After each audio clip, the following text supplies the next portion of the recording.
Welcome everyone, my name is Molly, and welcome to the BYB Insider. And here is your host, the big guy. Hello everybody, welcome back to the internet's #1 favorite show. Maybe the last time you ever hear this, because this is the BYB Insider and I'm your host, the big guy. So here we are, the final episode of season 6. Peace sales, but as we've learned throughout the course of this season, no one was buying. And so now we have the final brawls to settle it all. Mono a mono. I guess man versus man, but even in one case, a woman versus a man. It's all going to unfold before your eyes right here. We're going to start it off with some unwanted hardware. It's the 2000 Flushes Toilet Bowl. Here we go. And here we are. The toilet bowl is swirling. The 2000 Flushes Toilet Bowl. Boom, Jesco White and Charlie Brown's Let Me Kick. We're going to start it off with the kick side and Peyton Manning leaving it a little light, but Eric Decker, Le'Veon Bell, and Anquan Bolden came with the answer. You flip it around and hello, Justin Houston. 25 points for Justin Houston, putting the Kick Boys in great position. Could Boom after a season of misery answer? No, not even close. Kyle Orton riding off into his career sunset with only 10 points. You flip it around, Rob Gronkowski with a goose egg, and this season of misery for Boom just landed him in the toilet bowl. The Kicks win at 135 to 55.5. Better luck next year, Boom Boys. So coming to the Cialis Up All Night Bowl, here's a couple guys that needed an upper. Mick Evans finding his way to the bowl, not having the greatest of seasons, and a back and forth effort by his opponent Mark Muncy. These are two familiar foes going head to head. Who's going to come away with some uppage? Let's find that out right now. So it's the Cialis Up All Night Bowl, and who's going to come away with some serious uppage? It's the Guild and the 3 and Outs head to head. We take it to the 3 and Out side. You know, Mark is needing some help standing up here lately as he's kind of been in and out, and Larry Fitzgerald and Matt Ryan just left it sort of hanging low and staring at the ground. You flip it around to the other side, and when you're getting goose eggs from Marcel Darius and Cortez Allen and a 1.5 for Connor Barwin, it leaves you kind of soft and flaccid. You flip it around to the Guild side, and could the Guild get up? Well, Giovanni Bernard went to answer the call, but T.Y. Hilton kind of left them loopy and soft and weak with a 0. And you flip it around, and Dwayne Allen didn't answer much either. But Aaron Donald with an 11.5 was just enough to get him up and leave the audience with a standing ovation. 86 to 81.5. So coming into the Trojan Ends Boner Bowl is a story of two teams with two different stories. Team 1 would be the UPS boys, who came within one win of making the A tournament, but last week set the BYB record for the lowest points scored in history. Coming to face them is a team that normally has finished in the toilet bowl for 2 of the last 3 years, but Tommy Quick had a point to make, and he was here to face head on to make that point. It's the Trojan Ends Boner Bowl. Here we go. So here we go with the Trojan Ends Boner Bowl. The Mud Dogs and UPS, and you know, we here at Pyrotech love films, that's obvious, but more than that, we love a good sequel. So with that, we give you the game that no one wanted to win, part 2.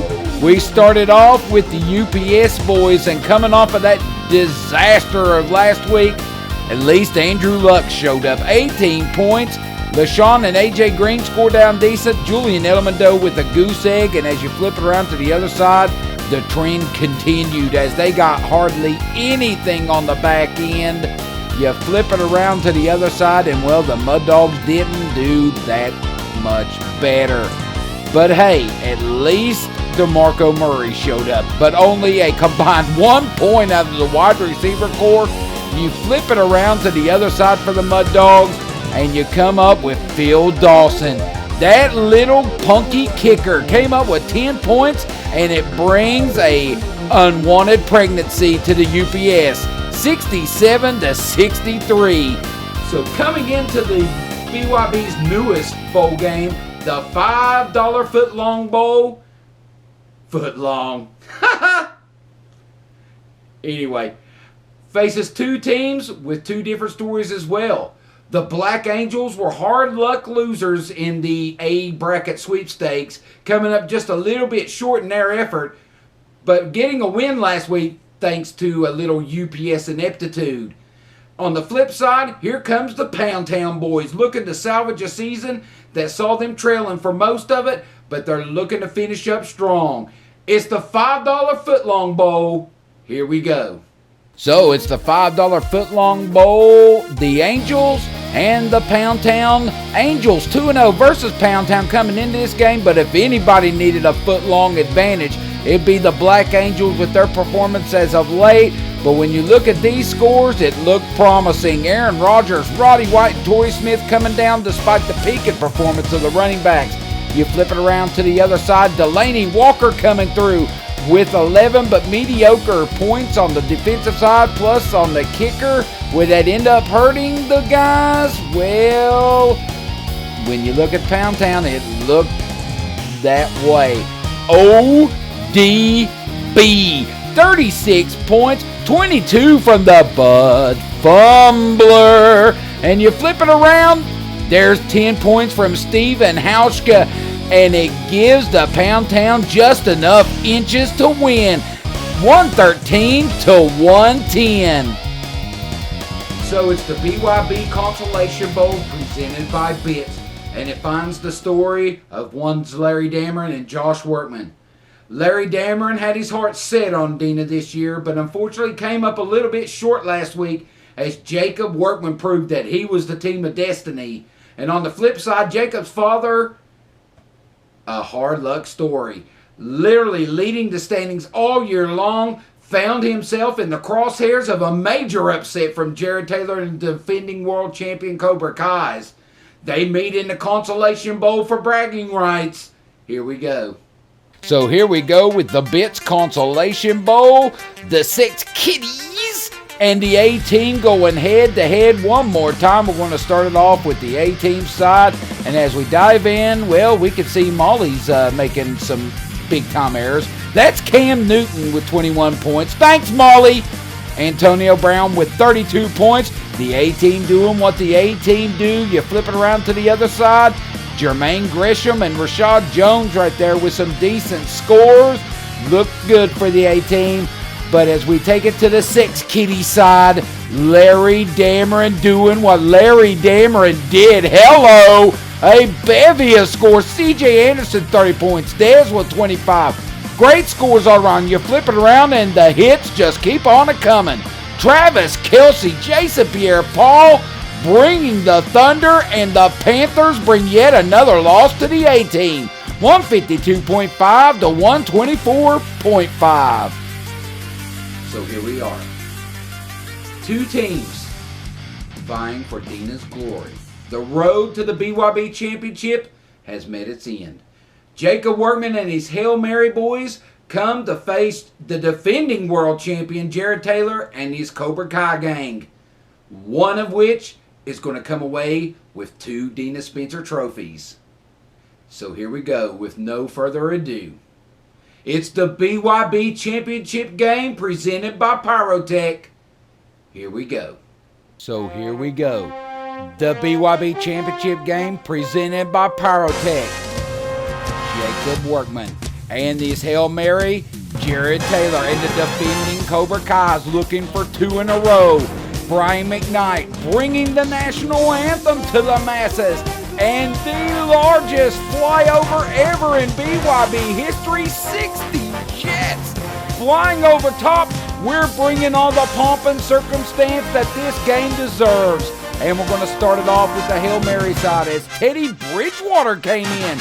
for an emergency start. Some pretty decent scores all the way around. On the backside, Jacob came up with very little, though. Antonio Gates with a pedestrian 10 points. Nothing out of the backside, and the kicker came up light with a comeback to haunt the Hail Marys. And here is Jared Taylor and his Cobra Kai's, and the answer is yes. Hello, Tony Romo and Ruben Randall. Who? That Ruben Randall, 21 points. You flip it around to the backside, and it's the same story it's been all year. J.J. Watt, and he hand delivers the Cobra Kai's yet another BYB championship. 137 to 105, and we at PowerTech salute Jared Taylor and his Cobra Kai gang as he has done it. Back-to-back world championships, joining Brian Basin as the only man to do that feat. So congratulations, Jared.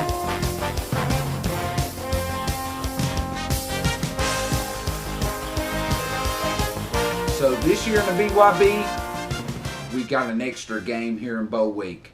And I guess we can just drop the pretenses right here, because it's my Black Angels up against the Out for Blood's Kicking Up Dust. One person's going to come away with everything, and one person's going to walk away with nothing. It's the battle and brawl to settle it all. Let's see who's coming away with nothing. And that's right now. So here we go, BYB and Out for Blood head-to-head in the brawl for it all. My career on the line for control of the show as my Black Angels come to face Samantha's Kicking Up Dust ultimate head-to-head. Now remember, I scored 110 points in the $5 footlong bowl. Came up a little bit short. So Samantha comes in and just has to outscore that. And they have a little different configuration than we do, but it looked good as Antonio Brown and Steve Smith bringing out big-time total points, but you flip it around, and Julius Peppers with the goose egg, and Hauschka couldn't help as Out for Blood falls. The Angels win. I win 110-108. Later, loser. Thank you, thank you, thank you.